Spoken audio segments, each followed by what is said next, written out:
जय श्री माता जी। परम पूज्य श्री माता जी, जब जब धरती पर अधर्म हुआ है, आप आई हो माँ, आप पधारा है माँ। कृपा करके आप इस धरती पर सारे देव देवियों के साथ पधारिए और पूरी धरती को परम चैतन्य कीजिए। सभी संतों को, सभी शुद्धात्मा को ध्यान का सिद्धि प्रदान कीजिए। परम पूज्य श्री माता जी, कृपा करके आप पधारिए। परम पूज्य श्री माता जी, आपके श्री चरण कमल पर कोटि कोटि नमन। कुंडली उठाकर बंधन लेंगे।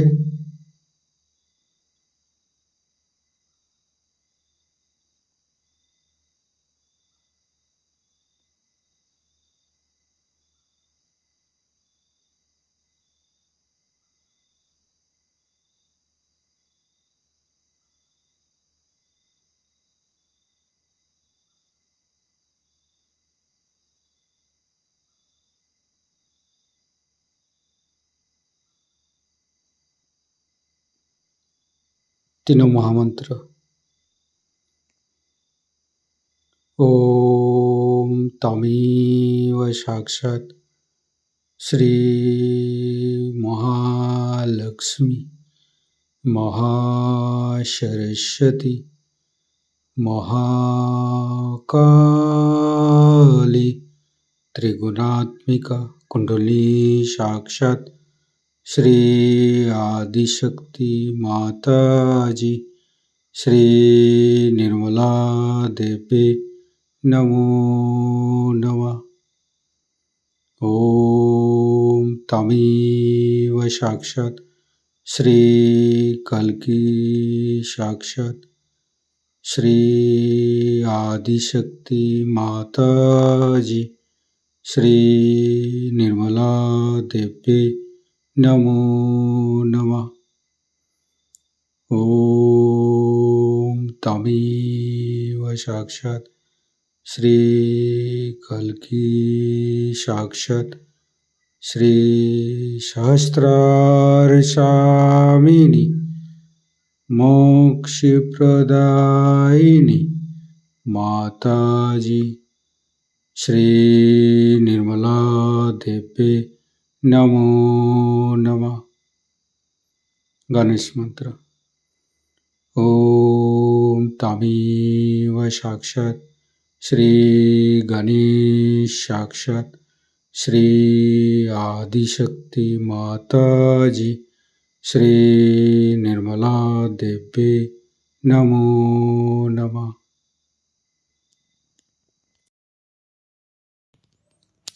दोनों हाथ खुला हुआ परम पूज्य श्री माता जी की बिंदी को देखते रहेंगे।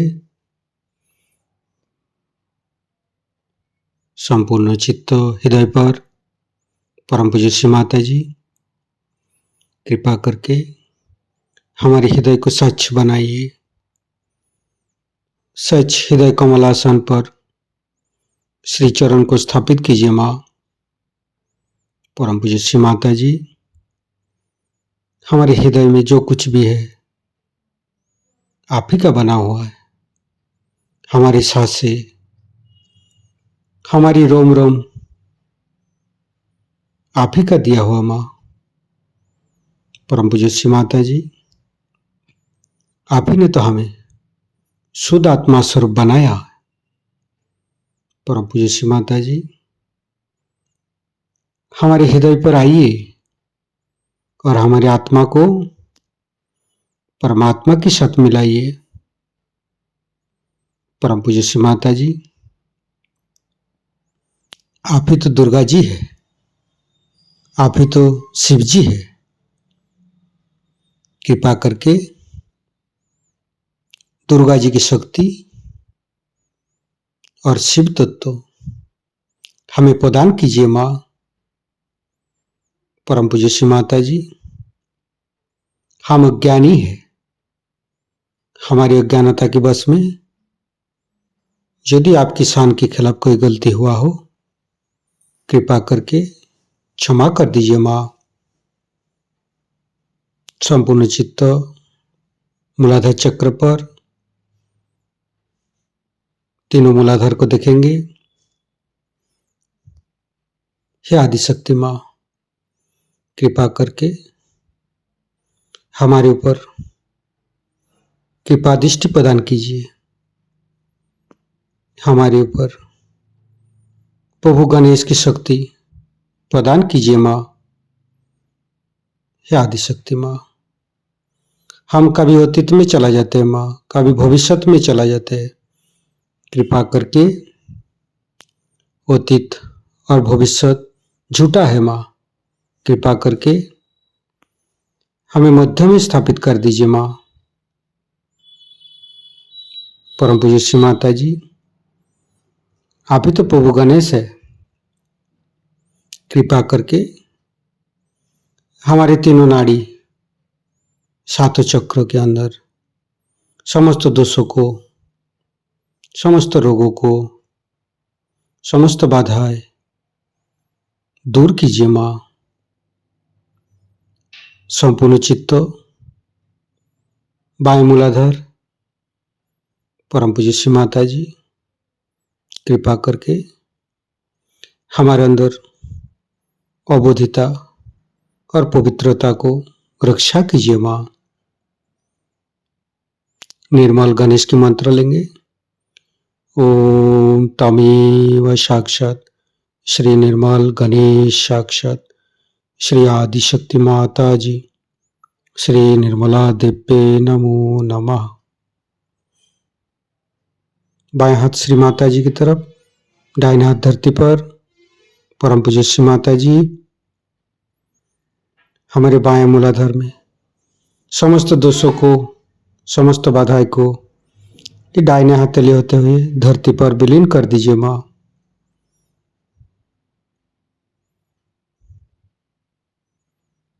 फिर राइट हैंड श्री माता जी की तरफ, बाएं हाथ धरती पर, संपूर्ण चित्त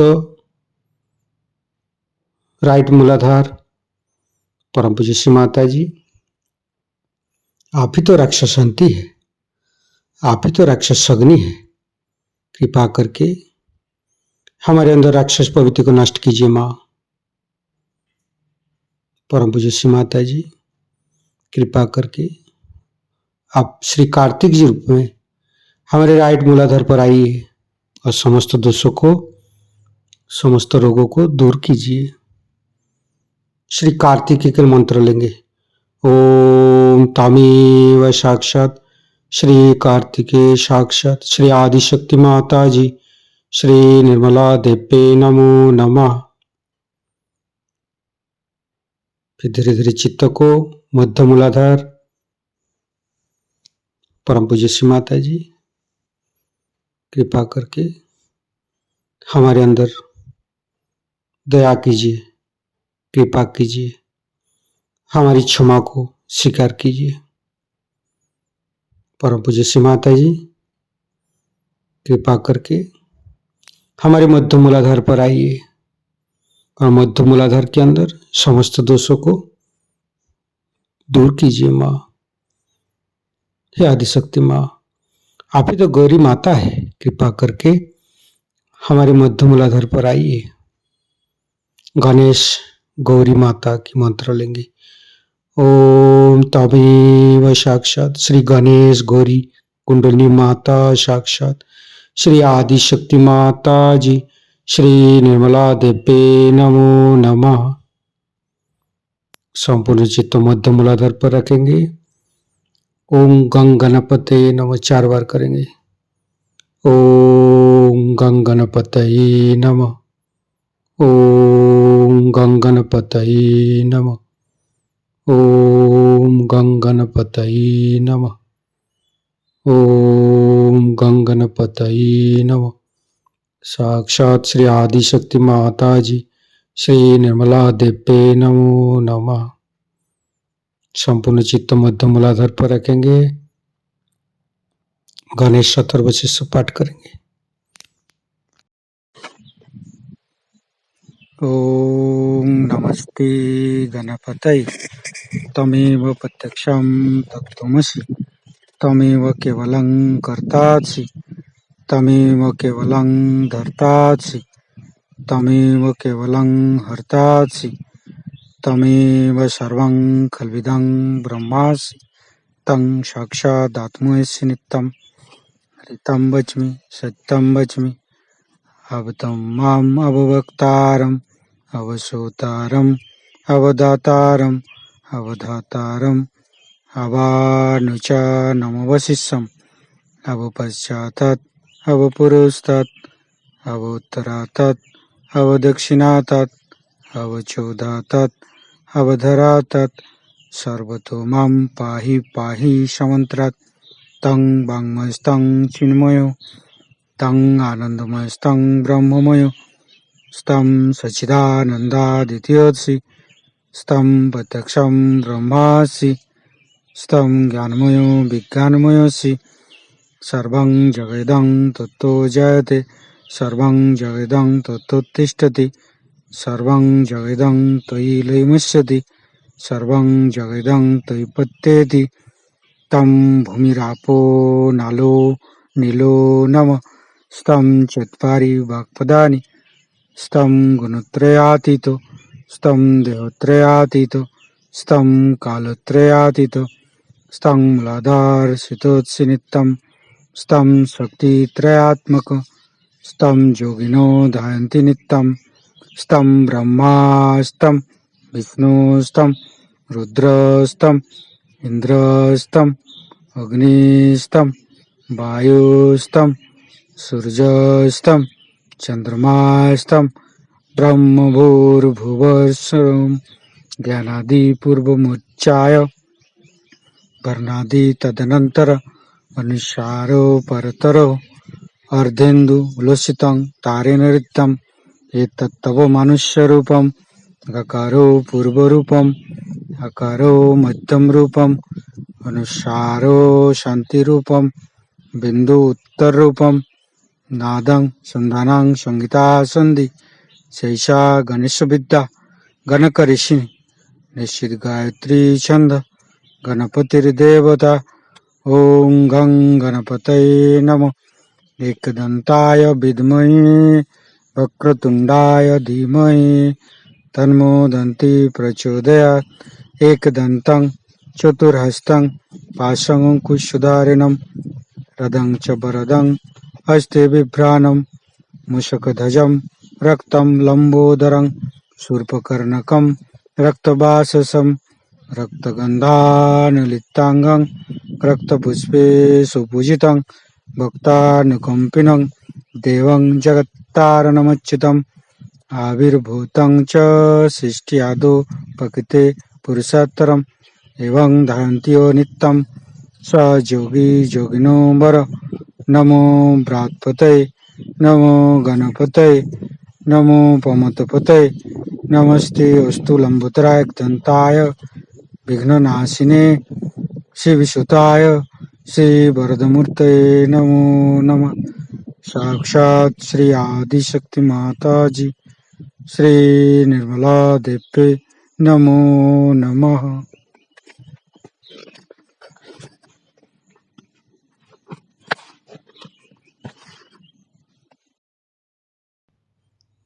धीरे धीरे चित्त को लेफ्ट स्वादिष्ठान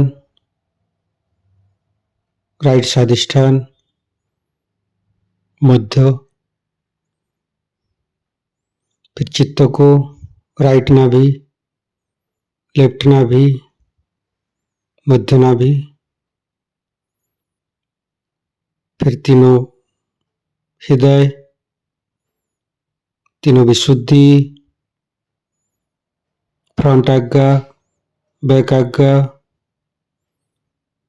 परम पूज्य श्री माता जी हमारे अंदर अहंकार पति अहंकार को दूर करके हमारे ब्रह्मरंध्र को खोल दीजिए माँ। संपूर्ण चित्त ब्रह्मरंध्र पर सिर के तालु भाग दोनों हाथों पर सिर के तालु भाग पर परम चैतन्य अनुभव करते हुए मध्य मूलाधार के साथ सहस्त्रार को जोड़ेंगे।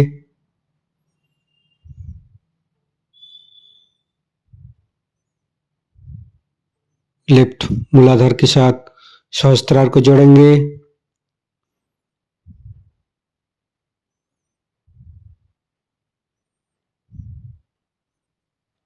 राइट मूलाधार के साथ सहस्त्रार को जोड़ेंगे।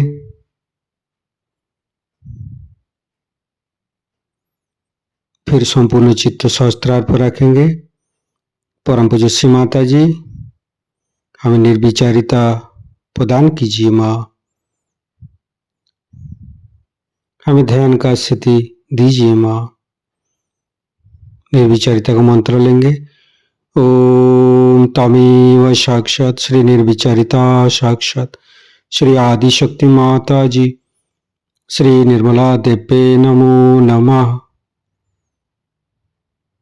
संपूर्ण चित्त सहस्त्रार पर हे आदिशक्ति माँ, कृपा करके हमारे ऊपर ऐसी कृपा कीजिए ताकि आपकी अमृत वाणी को हम सहस्त्रार से सुन सकूं। संपूर्ण चित्त सहस्त्रार पर परम पूज्य श्री माता जी की अमृत वाणी हम सहस्त्रार से ग्रहण करेंगे। जो राक्षस योनि के लोग होते हैं उन्होंने ऐसे ही व्यभिचार कर करके और ये योनि प्राप्त की, और वही आपको ऐसी व्यभिचार की बातें सिखाते हैं कि अपने माँ पर सेक्स ला दिए। सेक्स को आप समझ, सेक्स तो आपके शरीर की जैसे कि घर में मोरी होती है उस तरह से आउटलेट है, मोरी है। उस मोरी पे, मोरी के पास ही मतलब मोरी के रास्ते पर ही उन्होंने श्री गणेश को दिखाया कि कहीं उधर से कोई इधर आ न जाए।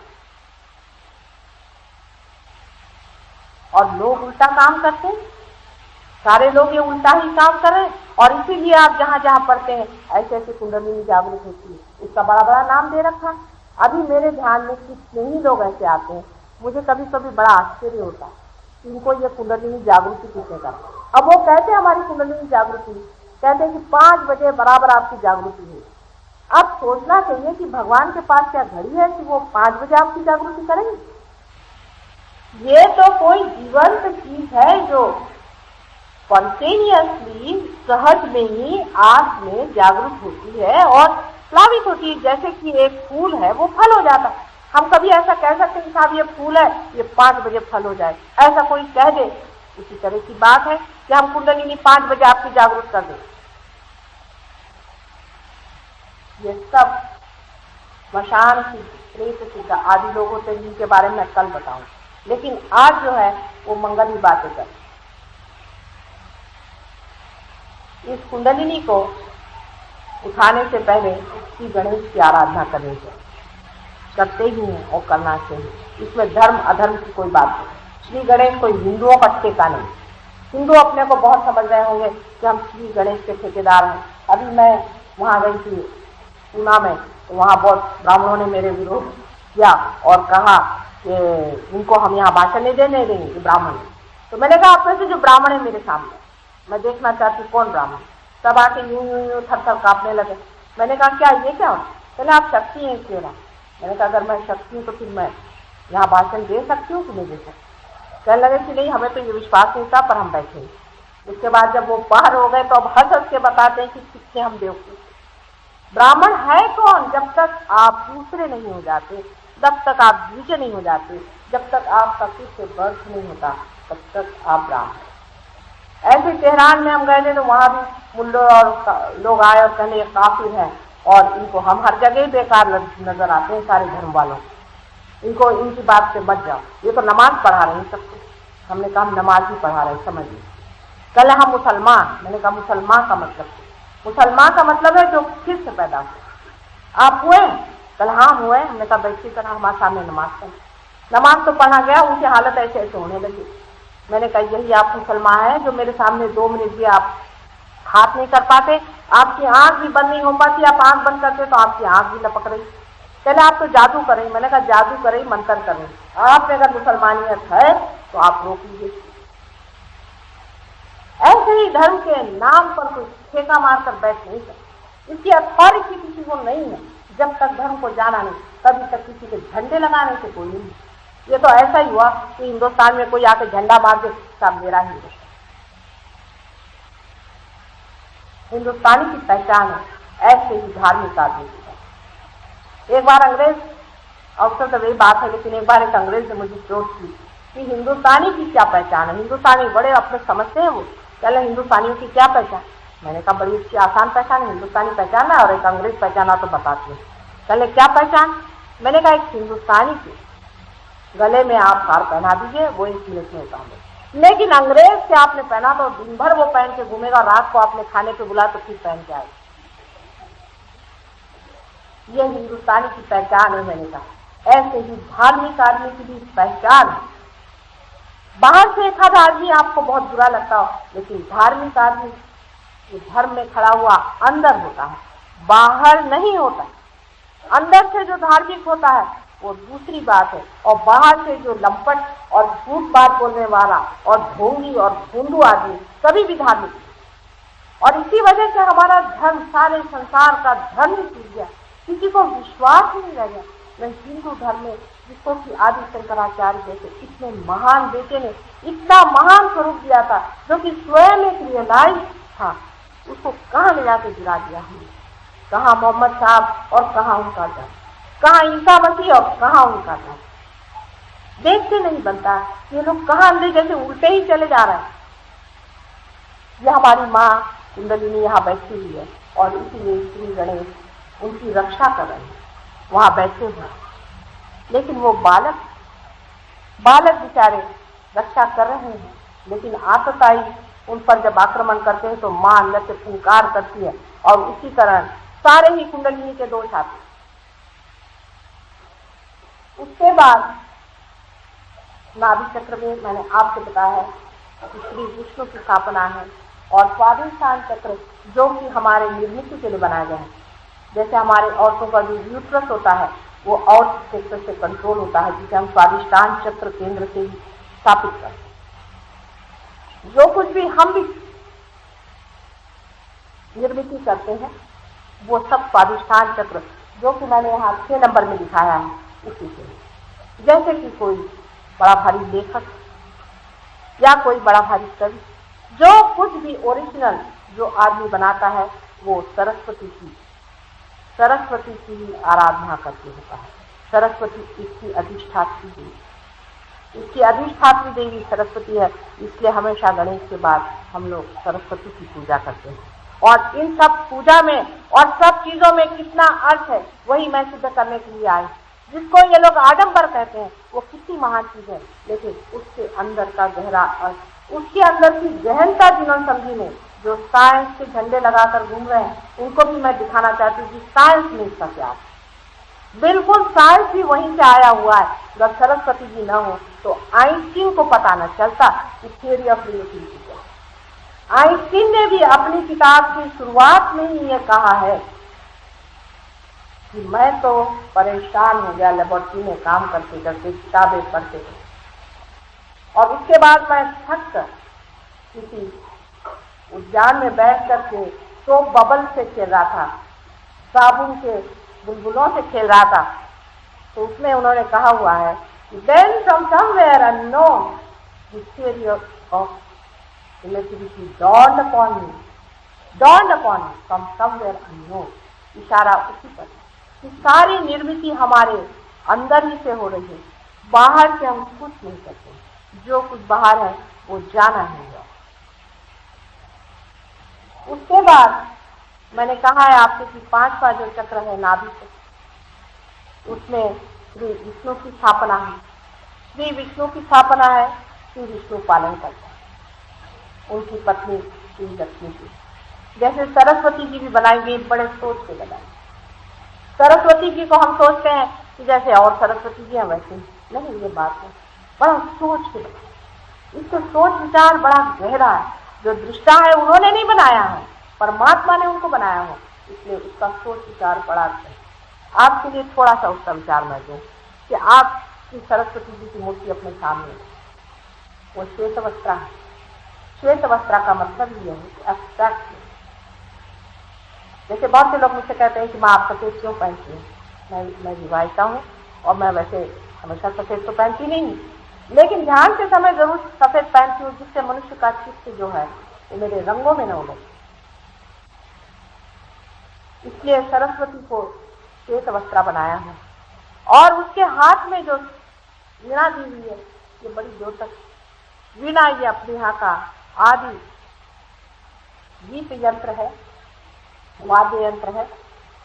और इसका अर्थ ये है कि जो आदमी पढ़ा लिखा हो वो संगीतकार हो, उसको संगीत उतना ही मालूम होना चाहिए जितना एक सरस्वती के पुजारी को मालूम है। आपने देखा होगा बहुत से पढ़े लिखे लोग जो होते हैं इतने बेस्वाद होते हैं, उनसे आप 5 मिनट बाद फिर आपका सर दर्द हो जाए, बाबा किससे मिले, उनके अंदर जरा भी स्वाद मिठास जरा सी, आप बात करने लग जाए तो बोर हो जाए, आप कहें बाबे बाप किससे मिले, ये तो अपना सारा पांडित्य हमारे ऊपर डालेंगे।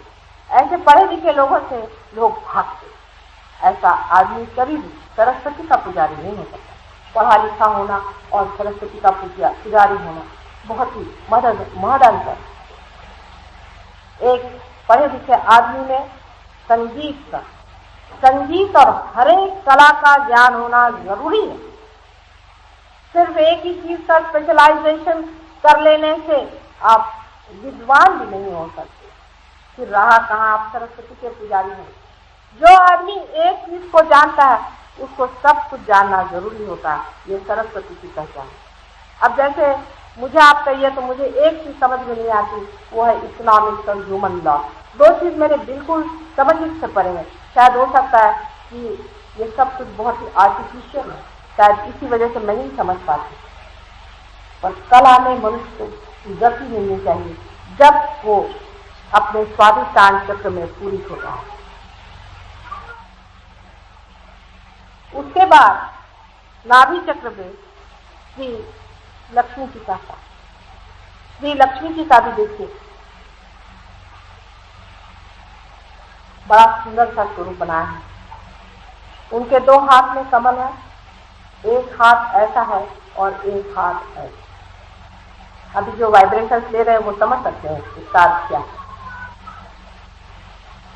और 2 हाथ में कमल होने का मतलब ऐसा है कि जो आदमी रईस हो उसमें स्त्री और शोभा हो, एक शान होनी चाहिए, एक शोभा होनी। कंजूस आदमी कभी भी रईस नहीं है। जो कंजूस है उसको रईस नहीं करना चाहिए, कंजूस ही है और पैसे वाला भी है। जिसके घर में शोभा है, जो कला का पुजारी है, जो कला का बढ़ाने वाला है, वही रईस है। और कमल से जो कोजीनेस है उसकी जो आराम देता है, जैसे कि कोई भी भंवरा आ जाए उसे अपने पास में खिला ले, ऐसा जो हो वही आदमी कमलापति कहा जाए। लेकिन हमारे यहाँ तो हर एक आदमी सोचता मैं लक्ष्मीपति, लक्ष्मी का पति होने के लिए विष्णु जैसा पालन करता चाहिए, जो सारे संसार की ओर एक पिता की दृष्टि है और सारे संसार को अपना कुटुंब समझ करके उसके लिए रोता है।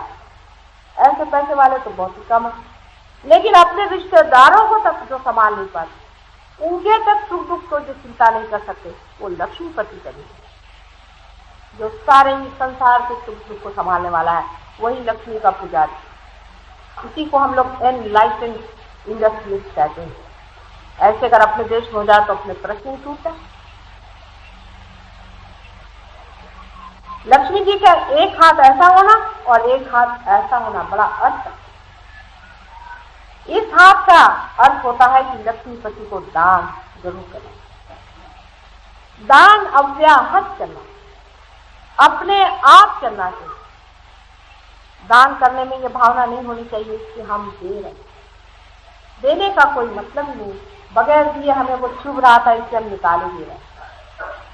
और ये हाथ ऐसा होने का मतलब है कि हमारा आश्रय, हमारे आश्रित हैं। जब कोई आदमी आपके पास दौड़ के आता है और कहता है भाई बड़ा परेशान, किसी तरह से मेरी मदद करें, पहले ही हमारे 4 दरवाजे बंद हो जाएंगे, उसको भगाने के लिए 5 आपके दरबार खड़े रहे, ऐसे आदमी को मैं लक्ष्मीपति नहीं। फिर लोग ये कहेंगे कि आप देने लग जाए तो उसका तो कोई अंत नहीं, मांगने वालों का तो कोई अंत नहीं। ऐसे भी दे, ऐसी बात नहीं। आपके दरवाजे जो आए उसको मोड़ना गलत बात। लेकिन आप शायद जानते नहीं हैं कि थोड़ा सा दिया हुआ कितना बड़ा हो जाता है, बहुत बड़ा हो जाता है। मैंने अपने छोटे से जीवन में, मेरे पति की कोई विशेष तनख्वाह नहीं है, मतलब ऐसे कोई बड़े रईस आदमी भी नहीं है, लेकिन मैंने देखा है कि जहां भी जिसको मदद हुई मैंने थोड़ा सा उनके लिए कर ही दिया, और वो 1000 गुना मेरे ऊपर बरसा है, मेरे फैमिली पे बरसा है, मेरे लोगों पर बरसा है और दुनिया पर। अपना देना कभी भी व्यर्थ नहीं है। एक उदाहरण की ये बात बताऊं, हम दिल्ली में रहते थे, तब एक शरणार्थी आई और मेरे पास आकर कहने लगी कि माँ, तो मेरे बच्चा होने वाला था और वो शब्द मुझे बड़ा प्यारा लगा। उन्होंने कहा, माँ, हमारे पास कोई जगह नहीं, आपके पास इतना बड़ा घर है, हमें जगह दे दीजिए। मैं कहा, हाँ आ जाओ, रह जाओ। मेरे पति आए, वो घबरा गए, कहने लगे तू तो इतनी भोली हो, किसी को भी घर में रख लिया, कल अगर कोई आफत आ जाए तो। मैंने आ जाए तो आ जाओ, अगर अपना बच्चा अपने घर में आ जाए तो आफत आ सकती, उसमें कौन सी बात। वो कहने भाई तुम्हारी तो बात हमारे समझ में आती नहीं। मैंने कहा अच्छा चलो भाई, बाहर का कमरा खाली पड़ा, उसमें रख दिया, कौन सी आफत आ जाए। अनजाने न जाने तुमने किसको दिया। उनका भी ठीक ठाक व्यवहारिक है, अब हम अव्यवहारिक हैं। व्यवहार हमें ज्यादा मालूम है तो आप समझ लीजिएगा। अभी वो स्त्री हमारे घर में रही, उसके साथ बेचारी के साथ एक मुसलमान, और वो हिंदू स्त्री थी, उसके पति भी। अब वो मुसलमान उनके मित्र थे तो उनको भी भगा लिया था, अपने घर में रखा था। मैंने कहा चलो दोनों यहीं लो। फिर वहां पे दिल्ली में आफत हुई और सब लोग आ गए और कहने लगे कि घर में भी एक मुसलमान छिपा है, आपको मालूम है, नौकरों ने बताया। तो उन्होंने आकर मुझसे पूछा, मैं साफ झूठ बोल दी। मैंने कहा कि अगर आप मुझे विश्वास करते हैं, मेरा इतना कुंकू देख के पहले घबरा गए, तो यहाँ पर कोई मुसलमान नहीं, आप चले गए। वो चले गए। उसके बाद वो मुसलमान साहब तो बहुत बड़ी शायर है, आज हिंदुस्तान के एक वो बहुत बड़े शायर और आज जीवित है। वो मुझको बहुत मानती है, अपने काव्यों में भी उन्होंने बहुत वर्णन किया है इस प्यार का। लेकिन वास्तविक मैं तो उनको कुछ भी नहीं जानती थी। इतना बड़ा शायर, उसको अगर मैं पनाह नहीं देती तो आज खत्म। इतनी बड़ी कविताएं जो लिख रहे हैं वो सब खत्म। वो जो स्त्री थी मेरे साथ, वो आज हिंदुस्तान में बड़ी भारी सिनेमा एक्ट्रेस, बहुत बड़ी सिनेमा। और उसको एक बार, मैं कभी उसके बाद मिली नहीं, वो बार बार मुझे खोजती रही। फिर मैं चली गई इधर उधर, मेरे पति जाते रहे।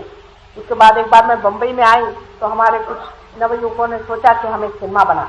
मुझसे कहने कि देवी जी से आप कहिए कि वो इसमें एक्ट करे। मैंने कहा मैं उसे नहीं कहूँ। कहा क्यों? मैंने कहा उस पर एक बंधन है, उसे छोड़।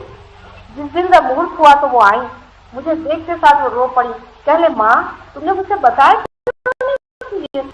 मैंने कहा इसीलिए नहीं बताया कि मैं जानती थी कि अगर मेरा सोचकर तुम एकदम इस पे फांस पड़ो।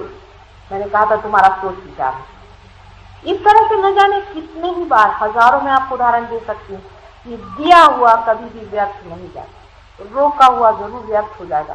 कल अगर आपके यहाँ पर क्या वो होता है ना, डिमोनेटाइजेशन, वो हो जाए तो गया। कल कुछ गड़बड़ हो गई तो गया। दीजिए, दोनों हाथों से दीजिए, घबराइए नहीं। इस हाथ से आप दे रहे हैं और इस हाथ से आपके पास आते। लक्ष्मी जी के अपने नाभि चक्र में होने का यही कारण है कि हम लोग जो कुछ भी खाते हैं, जो कुछ भी पाते हैं, पेट में हमारे जो भी अन्न जाता है उसका डिजेशन, उसकी पचन और क्रिया श्री विष्णु जी के हवाले है। इसलिए जिन जिन को डायबिटीज होता है, अधिकतर वो अगर दान करे ठीक हो जाए। आपको आश्चर्य होगा कि डायबिटीज के लोगों के लिए मैं हमेशा कहती हूँ कि आप दान करें। दान से जो देते हैं वो मुड़कर अपने पास 1000 गुना आता है और मनुष्य के लिए बड़ा आशीर्वाद है। इसी तरह से पेट के जितने भी विकार, जितने भी पेट के विकार हैं, सारे ही विकारों का इलाज श्री विष्णु करते हैं। श्री विष्णु का अवलंबन करने का मतलब ही यह है कि हमारे अंदर दानशीलता है, बड़ा होना। जो आदमी बड़ा हो जाता है उसको पेट की शिकायत कम रहती। ये कुछ है ऐसा, आपको दिखने में अजीब सा लगता है पर ऐसी बात है। आप करके देखिएगा, जिनको भी शिकायत पेट की हो, आज जाकर कहीं किसी को दान करते, किसी का पेट भर के आया, आप देखिएगा कि आपका पेट है। ये शास्त्रोक्त बात है, क्योंकि हमने इसको बहुत बार आजमाया और लोगों ने भी आजमाया, इसका बड़ा फर्क पड़ गया। उसके बाद हृदय चक्र में मैंने आपसे पहले कहा था कि शिव जी ईश्वर स्वरूप बसे। शिव जी का हमारे अंदर होना आवश्यक है, क्योंकि वही साक्षी, वही क्षेत्रज्ञ जिसे कहते हैं, वो सबके जानने वाले, वही साक्षी है। हमारे अंदर कोई न कोई एक ऐसा बैठा हुआ आप सबको प्रतीत होता है जो सब हमारा है।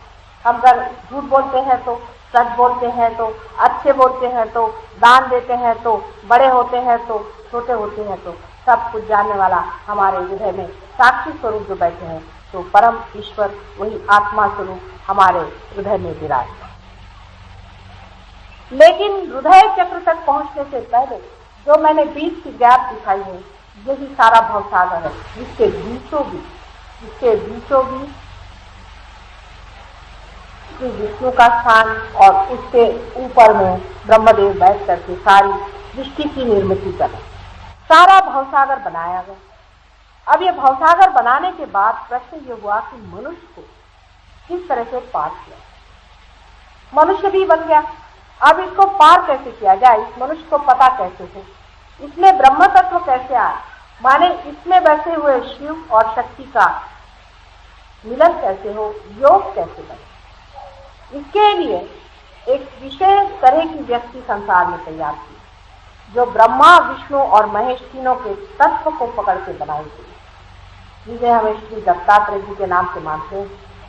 और श्री दत्तात्रेय जी कोई नहीं है, लेकिन आदि गुरु हैं और मेरे भी गुरु हैं। अनेक जन्मों ने उन्होंने मुझे सिखाया। श्री दत्तात्रेय जी के जन्म के बारे में सुनकर और उनके अनेक जन्मों के बारे में सुनकर आप लोग संबित हो जाए कि कितनी बड़ी भारी बात हम लोग भूल रहे हैं। श्री दत्तात्रेय जी के जन्म अनेक पहले तो हम कह सकते हैं कि उनका जन्म राजा जनक की दशा में हुआ, जब उनकी लड़की श्री सीता जी स्वयं साक्षात शक्ति थे। उसके बाद उनका जन्म मच्छिंद्रनाथ, जोरास्टर और मोहम्मद साहब, जिनको कि हम सोचते हैं कि बिल्कुल ही दूसरे तरह के आदमी थे, वो हर तरह से प्रयत्न किया था।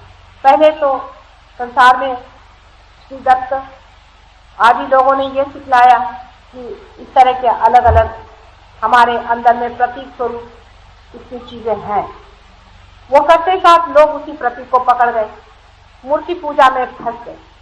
उनका मतलब ये था कि इस मूर्ति से परे शक्ति को पहचाने, इसलिए पहले मूर्ति की बात की। जैसे कि फूल होता है, फूल में बैठे हुए शहद के लिए फूल की बात पहले उन्होंने की कि जिससे लोग शहद से, लेकिन लोग उसी फूल पर चिपक गए। तो फिर ऐसे उन्होंने अवतार लिए जिसमें उन्होंने शहद की बात की, जिसमें उन्होंने अब्स्ट्रैक्ट गॉड की बात, उसमें उन्होंने पुनर्जन्म की बात जानबूझ के नहीं की, क्योंकि पुनर्जन्म की बात अब भी सब लोग उसे पूछे, पापा जी हमारा पहला जन्म बताओ। जो मरा गया जन्म है उसको क्यों जाना चाहते हैं? आज का ही जन्म ठीक है, इसी से पार हो जाइए। उसमें क्या विशेषता है? आप राजा थे या महाराजा थे या भिखारी थे, इससे क्या अंतर नहीं है।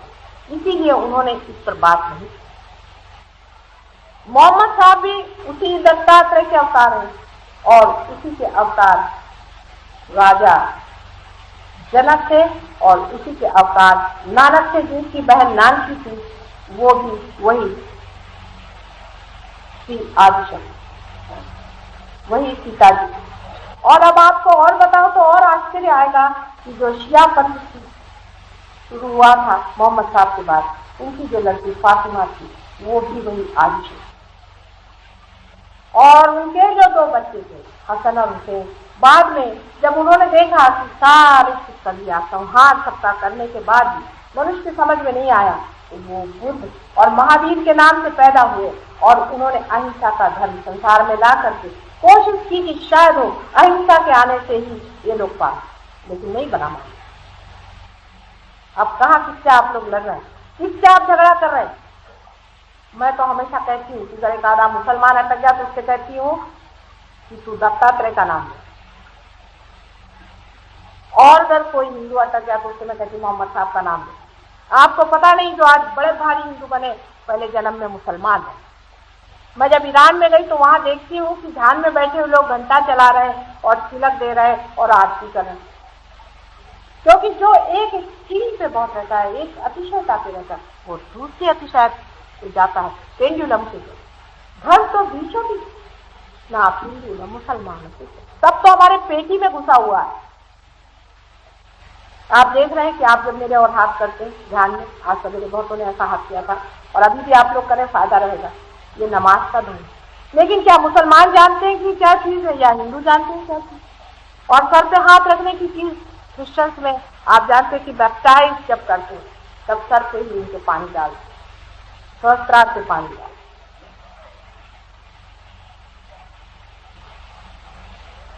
उसके बाद हमारे हृदय में बसे हुए श्री शिव जी को, उनको जानना बहुत कठिन बात।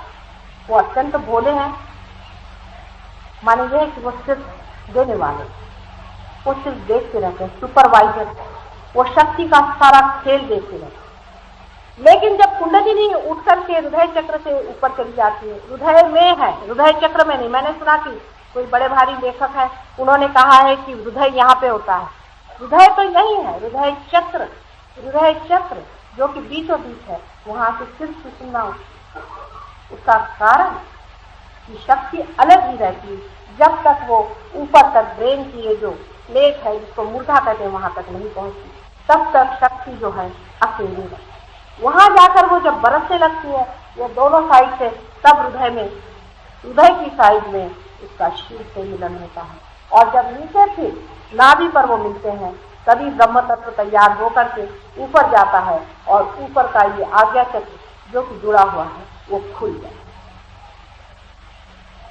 शिव जी के पत्नी के बारे में जो कुछ भी कहा गया है बिल्कुल सच। देवी महात्म्य आप पढ़े, उसमें का एक भी अक्षर गलत है। मार्कंडेय स्वामी भी बहुत बड़े दृष्टा थे, उनका भी एक भी अक्षर पूर्ण नहीं है, झूठ नहीं है, एक भी अक्षर बिगड़ा हुआ। मुझे तो कभी कभी आश्चर्य लगता है कि मनुष्य ने कहां तक से और कैसे देखा इस बारीकी से। आप तो कहते हैं कि सब माया है, और माया होते भी ना माया को पहचाना, ये भी मनुष्य की कमाल। लेकिन मार्कंडेय स्वामी का नाम भी देश में किसे सुना।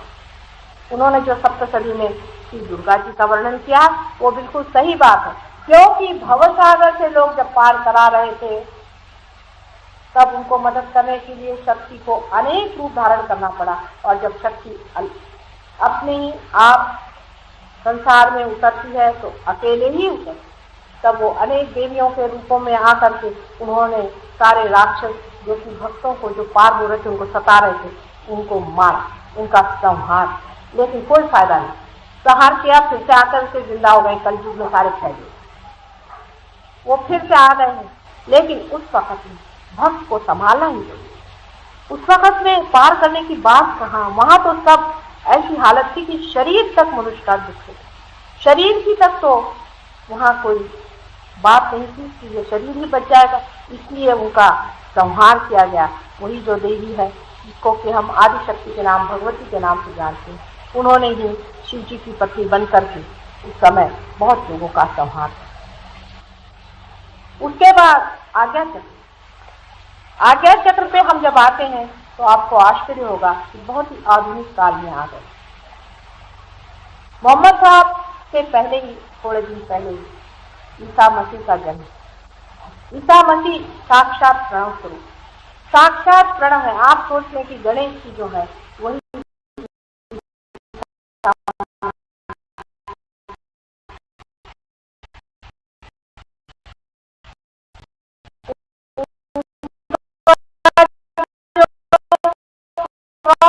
वो गणेश आपने का कुछ गणेश स्वरूप जब आदमी बन करके संसार में आया वही ईसा मसीह। ईसा मसीह ने ही संसार में भूत निकाले और किसी ने नहीं निकाले, उन्होंने तो मार ही डाले सबको।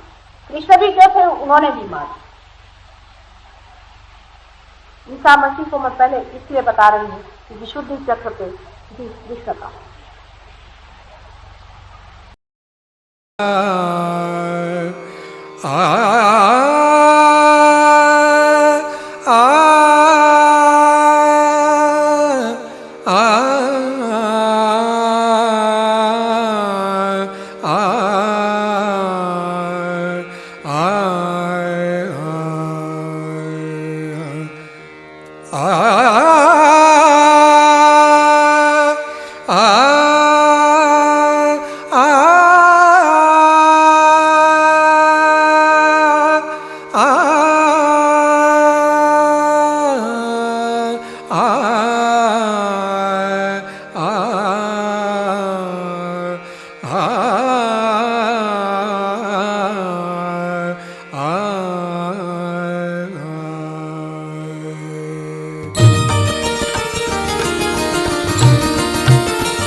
आज मोरी लाज रखली जो, आज मोरी लाज रखली जो, आज मोरी लाज रखली जो, आज मोरी लाज रखली जो।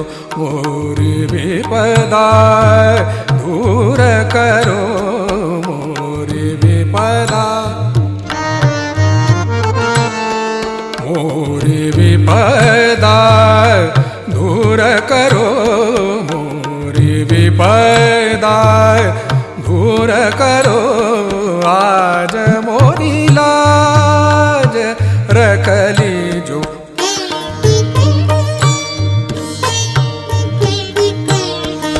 आज मोरी लाज रखली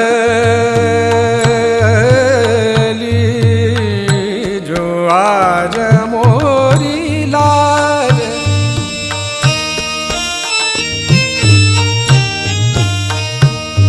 मोरी लाज,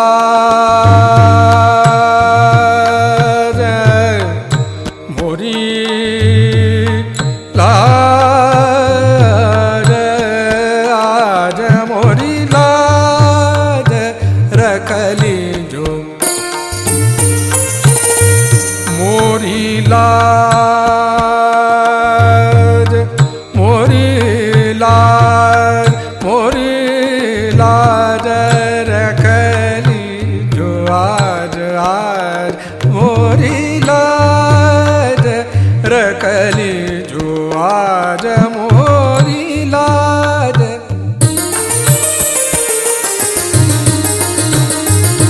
मोरी लाज, मोरी लाज, आज मोरी लाज रखली जो।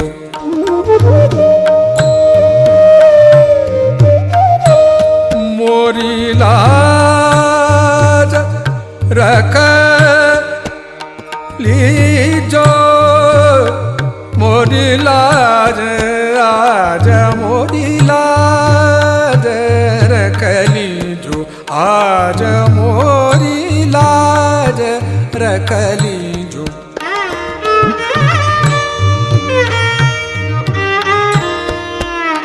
मोरी लाज,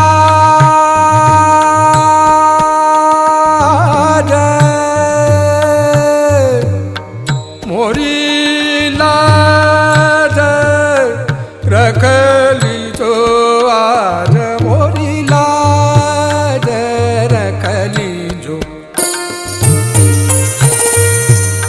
मोरी लाज,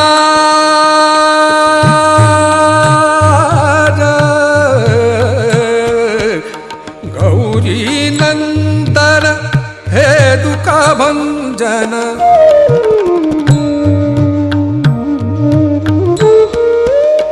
गौरी नंदन,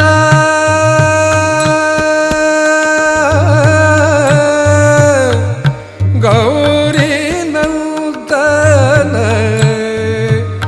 गौरी नंदन, गौरी नंदन, गौरी नंदन हे दुख भंजन, गौरी नंदन हे दुख भंजन। तुम ही आके धीर बंधाओ, तुम ही आके धीर बंधाओ। आज मोरी लाज रखली जो, आज मोरी लाज रखली जो। मोरी विपदा दूर करो, मोरी विपदा दूर करो। आज मोरी लाज रखली जो, आज मोरी लाज। ओम त्वमेव साक्षात् श्री गणेश, साक्षात् श्री आदि शक्ति माता जी श्री निर्मला देवी नमो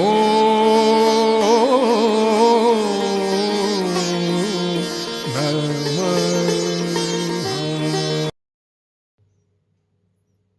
हे आदिशक्ति माँ,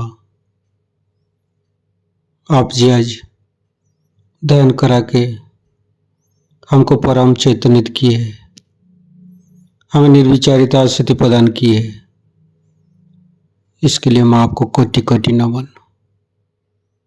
हे आदिशक्ति माँ, आप ऐसे ही हमारे साथ छत्र छाया बन के रहिए, परम चैतन्यित प्रदान करते रहिए। माँ कुंडली उठा के बंधन लेंगे।